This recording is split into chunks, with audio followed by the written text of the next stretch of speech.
I encountered The Expanse, as so many people did, when things went terribly awry and started having to binge watch stuff. I tell you, I binge watched it, alternating with that and Schitt's Creek. So, a very, very different kind of time for me. But one of the very cool things, as we all know about The Expanse, is that it doesn't cut corners the way so much other science fiction does. It really goes in and embraces what the science does and uses it as part of its storytelling, which is really fantastic. And so to start with, I'm just going to pitch it to any of you who want to kind of take this, because you have many aerospace engineers, many physicists here who can kind of take this one. Obviously, the big thing that people talk about is the flip and burn. This whole idea of how do we get through space, as opposed to the old warp engines where suddenly we're going twice the speed of light and then just as suddenly we're stopping, regardless of what that would mean for all of us. Don't worry, we'll create an inertial damper someday. So, the flip and burn, how we move through space, is certainly one of the coolest things about the nature of the show. So, who wants to take a shot at explaining it and why that makes it so cool? I see all eyes on me. I love the flip and burn. So I am a huge Trekkie. If some of you saw me yesterday, I was definitely walking around as a horror. I will be there again. However, warp speed to complete stop is not going to happen. That is just not how it works. And I thought The Expanse did a great job when he flew to the ring, through the ring, everything slowed down and splat. Because that's actually what would happen. Not only can our bodies not take that immediate stop. Think about when you're in your car and you slam on the brakes, you get thrown forward.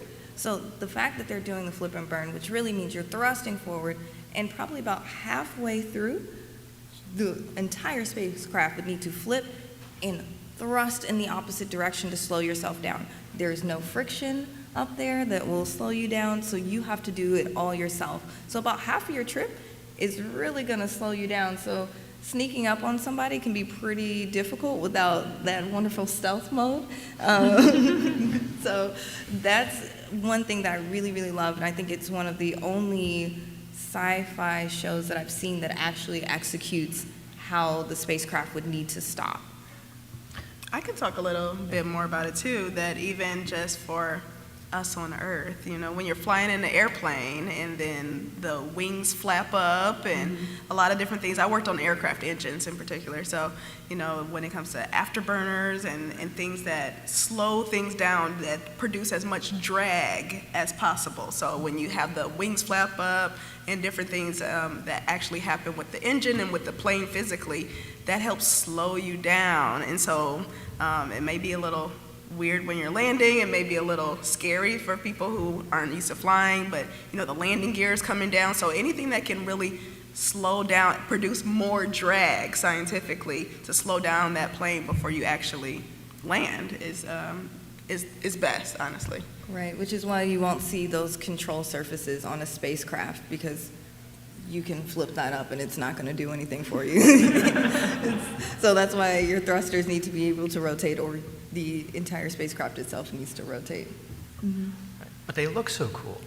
They do look cool, but so do like huge thruster engines. Well, and this whole notion of the acceleration of the flip and burn, right, is how they explain and how they come up with gravity, as opposed to the magic gravity machines that were also invented at some point in time in science fiction space travel, which is a cool thing. But now that all said, right, one of the things that I think is very cool is this notion of that they do really look at this idea that we're accelerating, and then we're slowing down, which means that if we could create that kind of thrust, and even I think at 1G, we could get to Saturn in something like 6 to 9 days is what it would take. But could we really do it? There is a part in there that they do how to, but someone here knows. What's the engine? What's the name? Epstein, thank you, the Epstein engine. Oh, my grandfather would be so upset with me. I forgot Epstein. Anyway, the Epstein engine to actually make that possible, because is that notion of being able to sustain a 1G burn for 6 days?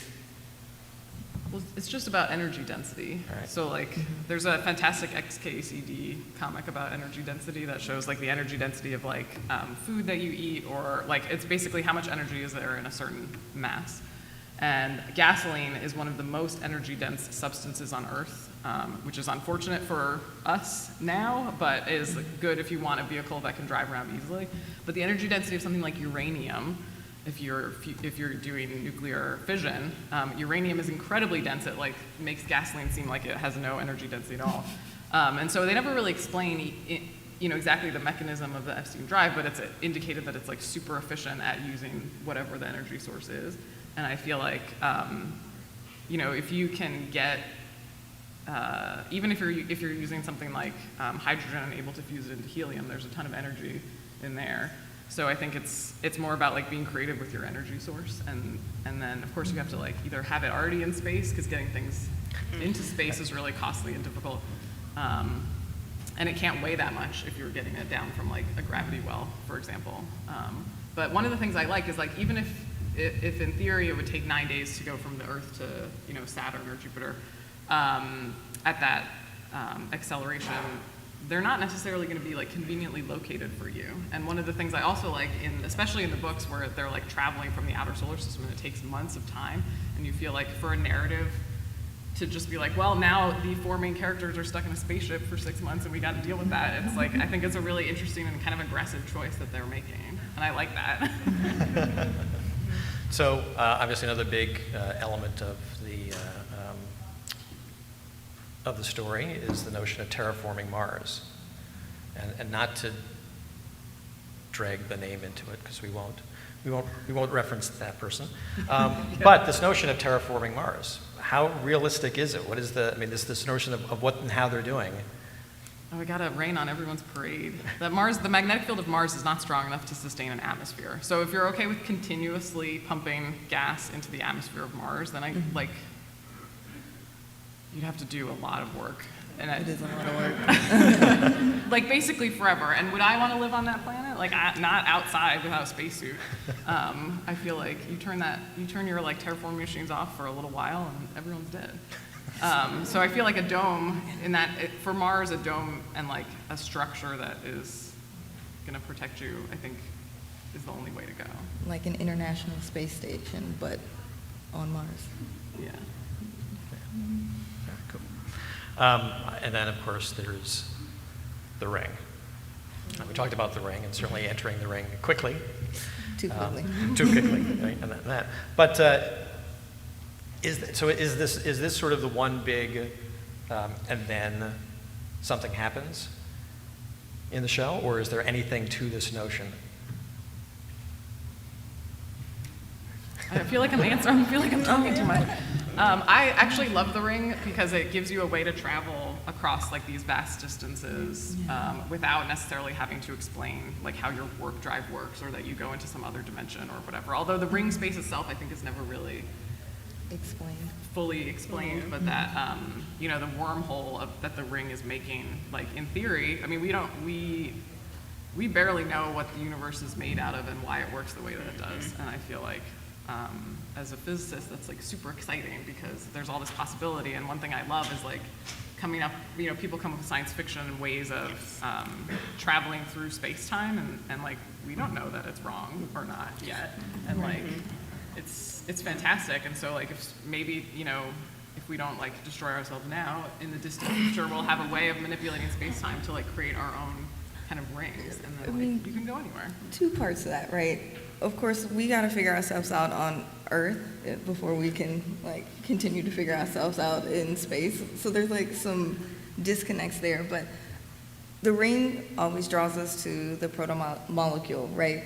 Of course, it's super interesting from like a psychological standpoint that we thought that it was a weapon when something new comes, which it's great, protective, but it was really a message, which is the ring to connect us all.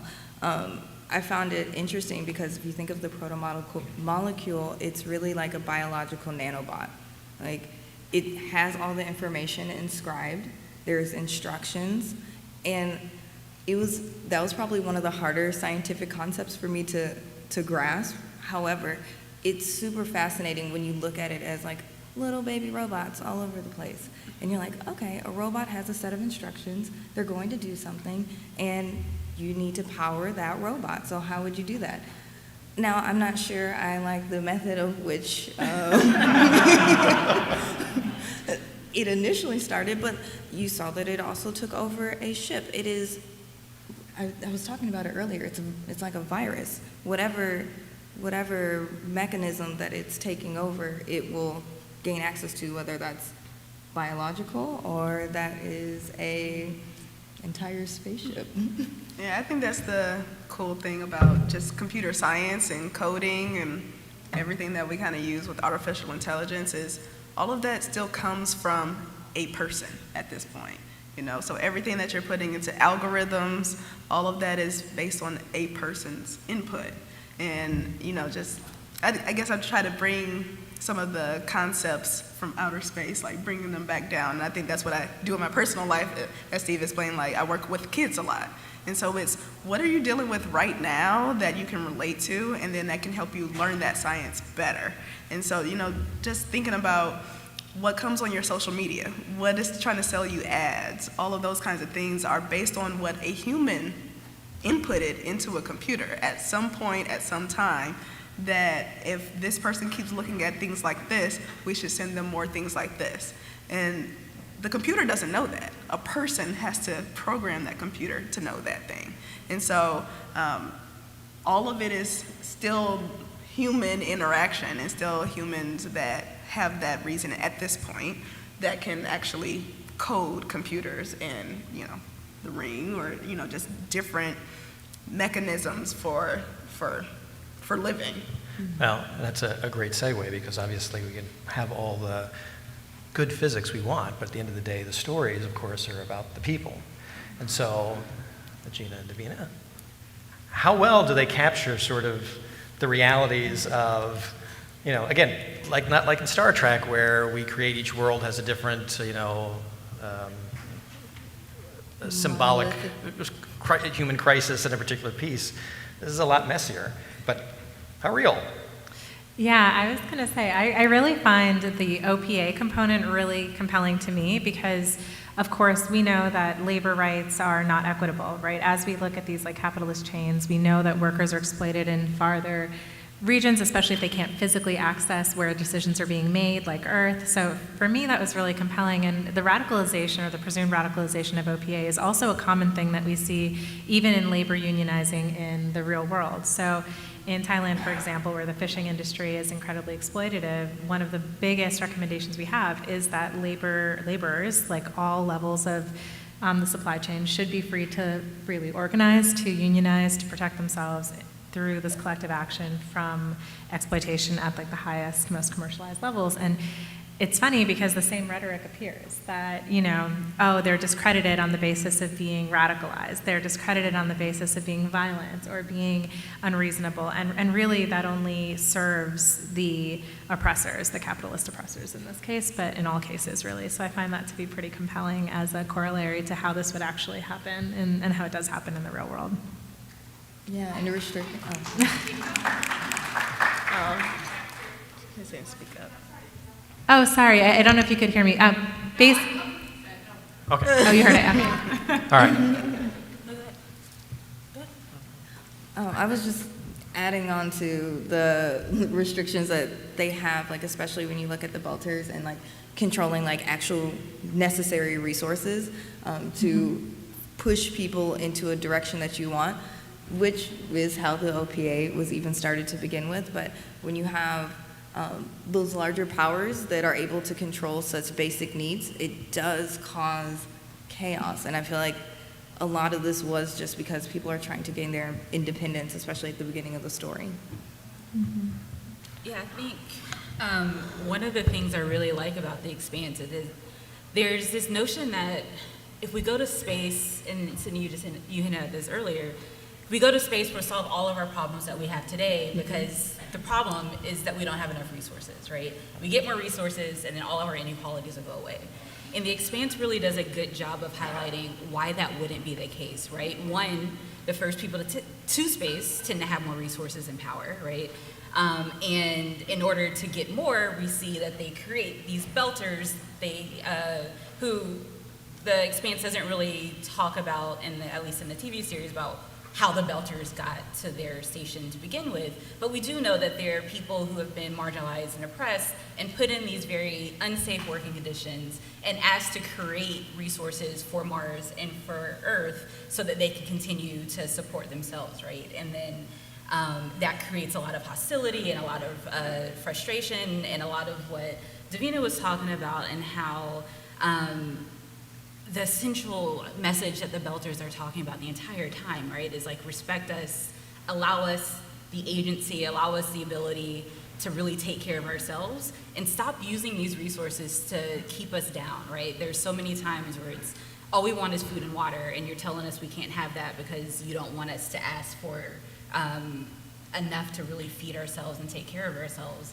And you don't just get rid of that by replacing, like moving from one location to another, right? We see lots of examples of that in just world history, right? We find new land and the people there are exploited, or we send new people there to extract the resources, and the same types of people kind of take over and seize power and marginalize others, right? And so why would it be any different in space? And I really like that Expanse highlights why that wouldn't be different. Yeah, and one more note on that. I think there's also this compelling component of how the Belters are physically unable to access Earth and where the decisions have made. And actually what's interesting about that is, of course, there are barriers to this even in our world, right? Like, we don't see the fishermen who are stuck at sea for, decades at a time. But when you're physically unable to ever access that, I mean, it really perpetuates these inequities that'll make it just impossible to overcome from a policy perspective. And what would be the incentive, right? What would be the incentive for these policymakers to ever have to address that, even on Earth or anywhere else? So it's an interesting component to that. And I was going to say, the Belters don't have the political power. Like, the people that were Belters were often people that were trying to hide or, like, leave a certain life, or they weren't usually in a class of people that held the power. So you didn't have, like, the head leader going to live with the Belters. So I think that just even their socioeconomic status to begin with, when they got there, was often just not enough power to shift at the beginning, I'll say. And it's a little more than just like not seen, right? Even when you had inners interacting with Belters, it was a lot of, well, yes, you're human, but you're an exception, right? Or yes, I acknowledge that you have these barriers, and that maybe I should respect you, but here are these stereotypes that I just can't get over, right? And if I can't get over these stereotypes, and it's still this us versus them, and I have to protect myself, even though I kind of today want to help you, but it's not enough to really deal with the. I think there was a lot of me giving you something means that I can't have what I need, and therefore we can't together work towards solutions for each other, which is, a common theme we still see now. I love that. Yes. Yeah, we'll we're just going to wrap up here. Oh, We'll let people have some questions. I have Yeah. I wanted to bring up when you were talking about how the Belters can't physically access the Earth because there's too much gravity, and that it was interesting that like the Martian, like Marines and the Martian military, their whole thing was like they're going to be training just in case, even though the Martian gravity is way less than the Earth, like they are not letting that stop them. And I feel like that that treatment of like, oh, the amount of gravity that you're experiencing, and then how that's going to impact like where you're able to go is like, that's the Expanse is the only like sci-fi that I think has ever actually done that. Like most of the time people are just landing on random planets, like it's not a problem. Yes, there are a lot of, an infinite number of exactly Earth-like planets, apparently, in other science fiction. I mean, I think in the universe, like certainly, but like just in our little part of the galaxy, I don't know. All right, great. So we're going to take questions from the audience. So if folks want to, I know the hands will pop up and we'll call around. So let me just, as a kind of final question there, I think one of the nice things about Expanse is that it is playing all of these pieces, right? It's not, I don't want to say this because, again, Star Trek was my introduction to science fiction, so I will never gainsay it, or Star Wars, or any of them, because they're all cool in their own way. But this is sort of the one that really doesn't cut any corners from the storytelling, right? And uses, in a sense, these truths sociological and economic and physical truths to create the tension in the story there. So what of those pieces there, is there, for any of you, is there a favorite thing that just kind of just sums up, like, this is the moment on this show where I was like, yes, this is for me, this is why this is what sets it apart? I mean, I really like how space is silent. Yes. That was a great. You'll have to tell me if it's as silent as it is on the Expanse, but I like that. I don't think I'll be doing any space walks, but I'm gonna trust that in the safety of my space shuttle that it is just as silent outside. One thing I really appreciated, which again, one of those things that really made me think was there was a scene where there were a lot of wounded people, but there was no gravity, so they actually had to I see the tumbling there. They actually had to simulate it in order for the blood to be able to flow out so that it could coagulate and create a scab. And that was something that I hadn't even thought of. She does love this story. I've heard this story. Yeah, no, we were talking about it earlier. It was fascinating because it's like, I never thought about that. And I was like, oh, can someone explain? I was like, why do we need to actually bleed out? We do need to do that. Like, not that I plan on getting shot in space, but it's good to know.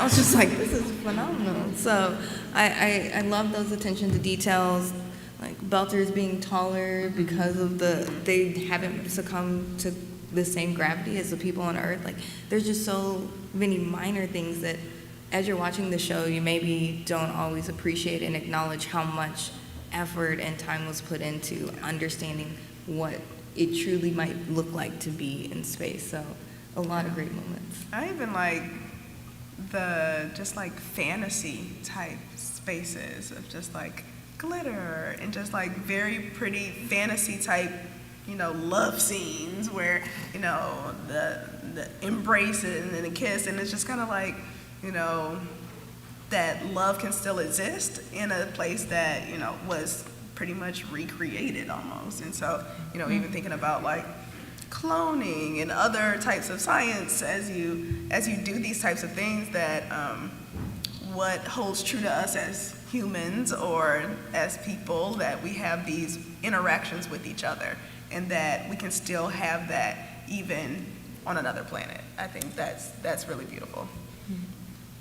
I like how hard it is for people to get along and for the inners to really get the respect that they need. I mean, not the inners, the belters, right?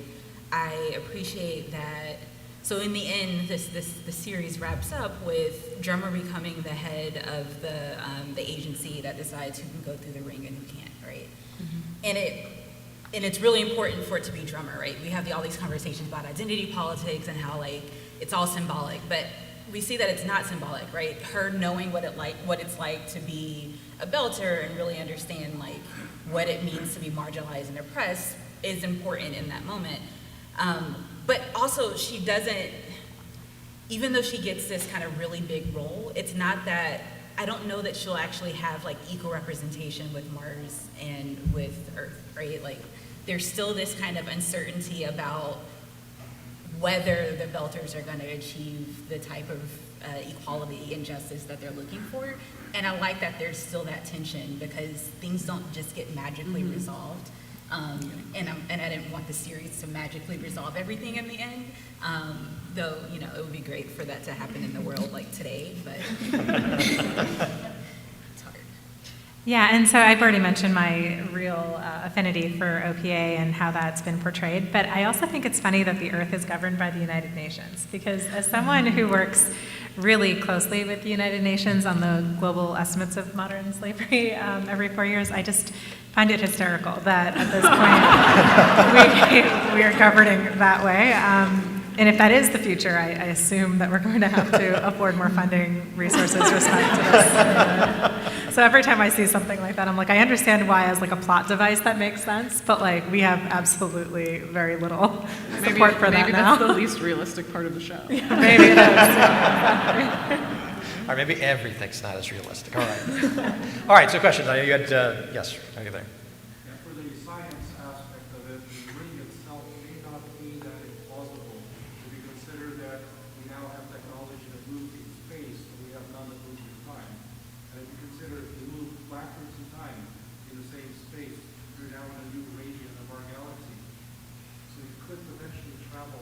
along the same circle or a offset circle, time offset circle, to various places in the galaxy, who actually go within the same space. Therefore, the ring. Right, and but that touches on time travel. Exactly, which If you got a way to travel through time, you need to tell us about I know. it. There's a seat right here. Yeah, and that's usually the thing I love about sci-fi a lot. That's the stuff I really get locked into. I mean, even like Jurassic Park, and just what do we really know? What was really past? What's really present? And traveling through time in that way. And that's what really holds me to a lot of sci-fi in particular, and like not just what's happening right now, but these alternate dimensions. I mean, I'll tell my friends just in talking, okay, well, this dimension of Jasmine wants to sleep right now, but there is an alternate dimension and an alternate reality where I am super productive right now, but this dimension in this reality, I am about to go to sleep. And so, but that is very plausible that there is really a dimension somewhere where I am super productive, and potentially that one is impacting this dimension right now where I am asleep.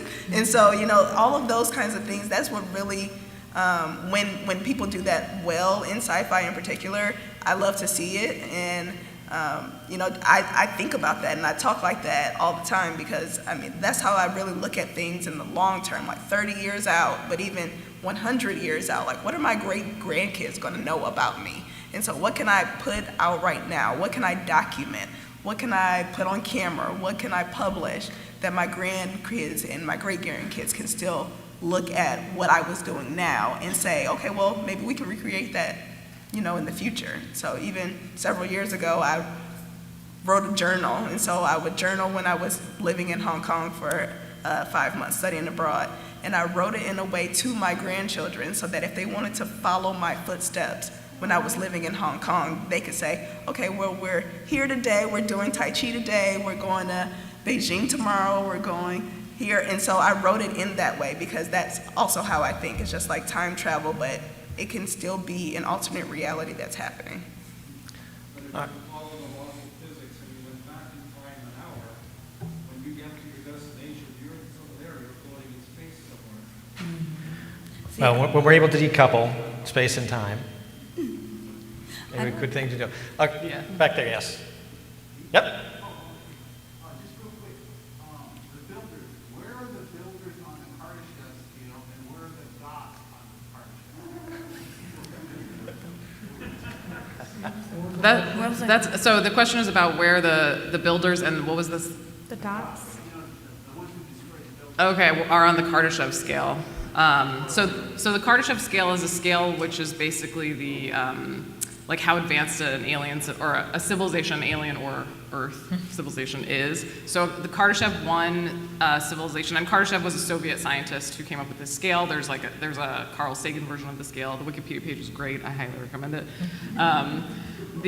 So a Kardashev 1 civilization has utilized all of the energy that is hitting the planet. So you basically are able to capture the solar energy that's hitting the planet. A Kardashev 2 civilization can use all of the energy that the star is putting out, so it can make a Dyson sphere that encapsulates the star. Then a Kardashev 3 civilization would be able to take advantage of multiple stars, so that would be the builders are using potentially multiple stars for energy. And then a Kardashev 4 civilization, if such a thing exists, would be able to use the energy of a galaxy or multiple galaxies. There's 5 that is sometimes talked about, which is able to use the energy of a universe. But if we lived in a Kardashev 5 universe, that's like indistinguishable from nature, basically. So there's no way to know. So like maybe, fingers crossed, we're all living in a Kardashev 5 universe right now. But so I would say that the both of those are probably equal in their kind of ability to harness energy, because to make the ring structure takes a tremendous amount of energy, and clearly the builders are sending these things all through space, utilizing the energy of these different planets that the protomolecule finds. So I would put them at probably between like a 2 and a 3. And right now, like our civilization is not yet at a Kardashev 1 scale. So maybe if we, I'm not a pessimist, I'm an optimist, but I keep saying like, oh, we're destroying ourselves. Maybe if we make it a couple hundred years, we'll become a Kardashev 1 civilization. Yeah. Best guess, what's in the juice and what is in the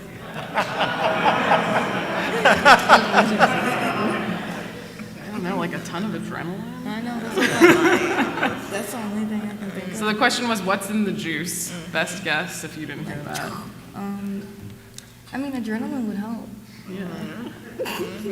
I that's another thing that like The Expanse is one of the only shows to do where it's like, even if you're going to warp speed, like that's gonna be a real heck of a jump, and like, On your body? Yeah. Like, and I thought, we would need a protective barrier, but like, yeah. I recently watched the first season of the Foundation series, and like their way of dealing with space travel was like sort of a cop-out where it's like, well, your brain can't handle it, so we're gonna put you to sleep. And then you, I feel like that was lame, and at least for The Expanse, it shows that it's like a really unpleasant experience. right, and if you lean forward, you can take yourself out, apparently. Yeah, which is true in airplanes. Yeah, that's true.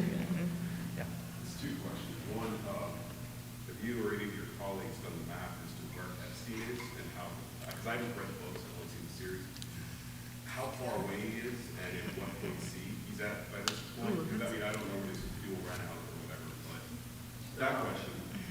And then, well, I know he's still traveling, but he stopped accelerating at one point. And the second question is regarding the spin-up drum. At what point, I don't know if this word's right, but how big does it have to be to where you're simulating 1G, but the tangential force of the spin doesn't, I don't know how to explain it, but if it's too small, you're just going to get thrown around, not rather than outward. How big does it have to be where you wouldn't notice? I need a piece of paper for that one. I was like small planet size. So for the people in the back, there were two questions. The first one was, what's up with Epstein, and how fast is he going, and where might he be at this moment?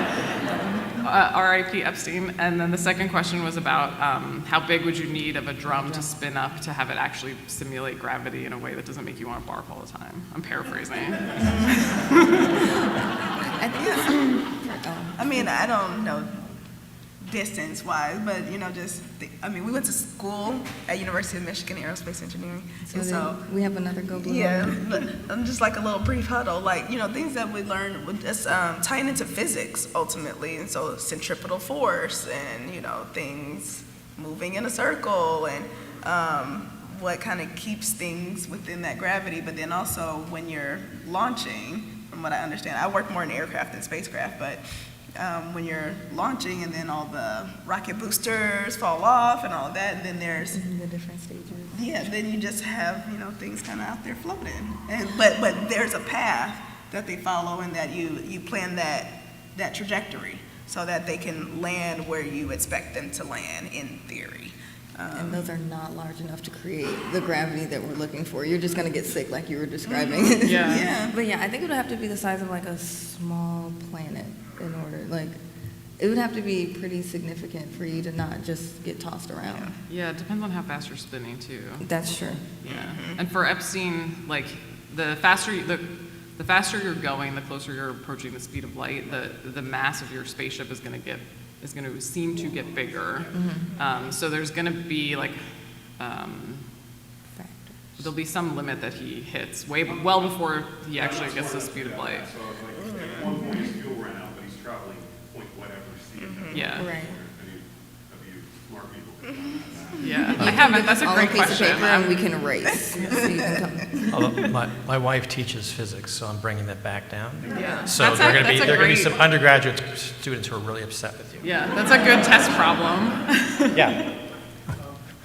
Would those PDC rounds just go on forever? Once they shot through a ship, unless they hit a planet, they just be traveling forever? Have you seen Gravity?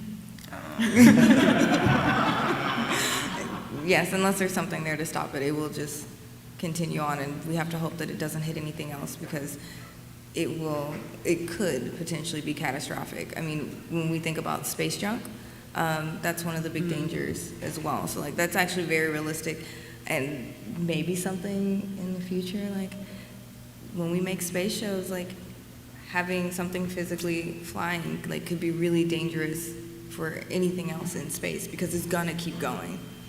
And eventually, I don't know, 20 years later, someone's just innocently passing by. Right, I mean, but it's a very good question. Well, didn't the Webb have a little encounter with something flying around there? The Webb telescope, right, had a little bit of an issue Oh, with yeah, that. micrometeorite. Micrometeorite, Yeah, which although was- L2 is a relatively clean orbit. Yeah. Yeah. I know it's someone over here. Yeah, nope. Okay. All right. A little bit less sciencey. What do you think of Delta Creole? Is this like a bunch of languages and like some sign language too? What do you think? How it affects the universe? It's like Louisiana. Well, so one of the things I really enjoy about Belter Creole is that it actually isn't so dissimilar from how lots of like amalgamated groups will have to find a way to communicate with each other. So to go back to the tide fishing example, one of the interesting things that is often done to keep people under control is actually to make dictionaries and cross-language learning illegal, to make that something that's prohibited, because if you can communicate, you can organize, you can overthrow your oppressors, right? So I think the development of like a Creole language among people that are oppressed or somehow disenfranchised actually it's a reclaiming of power and ability to organize and ability to try to overcome these like systematic barriers. So I think you see that happening quite a lot, and Creole itself is meant to kind of take from the imperial forced mother tongues and then to make it something that's relatable to the people that are actually using it, which I think makes it actually a beautiful tool for fighting oppression in all of its forms. Great. Given question, but related to that, how did you like the code switching between the character of Naomi talking to other Belters and then talking to Earthers? It was a very, very deliberate choice, I think. Isn't that one that fascinated people who've never seen it? Oh, yeah. Welcome to majority of our lives. I mean, even just in season one, when I first saw her, I was like, oh, they have a black woman. Okay, great. But then just like very curious of like how they would write her character and, what she would do, the choices she would make, how she would befriend people, all those kinds of concepts. And because I could relate to that, personally. I mean, I worked as an engineer for 10 years and it's tough at work. I mean, I worked in oil and gas and energy and in the test cells in particular, and had my technicians that were double my age, white men, who were retired from the military, who had kids older than me, working on their second divorce, and that's, going hunting on the weekends, and that's what they talked about at work every day. I mean, legal hunting with licenses, but but hunting on the weekend, and I'm just like, what are you talking about? And so one thing that I did to relate was even just like baked a cake for my coworker to celebrate his divorce, happy divorce, and so it's just like, okay, that's how I can relate to whatever they're talking about, but but at the same time, I definitely needed my technicians because they had been in that test cell for a long time, and I was just coming there as the engineer, so I was the authority in the cell, and they're working with the customers, but I don't know what y'all talking about for real, and going dove hunting, that's a big thing apparently in San Diego. And I just didn't know, so I had to find ways to relate, and I think Naomi tries her best to do things to relate, but then also try to not sacrifice, her true self and, her true purpose and what she's trying to do. And so, I definitely related to that. Just working as an engineer for all these years. Now I work with people who are running STEAM programs, getting more diversity in engineering and in the STEM fields. And so that's what I love to do. But I could absolutely relate to Naomi a whole lot. I also liked how interesting was that how she related and spoke with other people was a lot based on her own struggles with her identity, right? So her identity as a Belter, her relationship with Marco and how that also affected how she interacted with inners. And there was a scene where she's talking to Belter, and they call, I can't remember the term that they use, but it's a derogatory term for inners, right? Yes, good job, guys. And she's like, yeah, don't use that word, and I never call you a skinny, so don't do the same thing, right? But in that moment, she was in a place where she felt at home in both places. But there were definitely times where she felt like she wasn't a true Belter anymore because of kind of her history with activism. And then other times where she just didn't know where she ended up, and it comes through in the way she talks, which I thought was very interesting. All right, I'm getting the signal from the back that we're about to hit the ring moving too fast. So we're going to slow down. Before we go splat, I'll thank the panel here.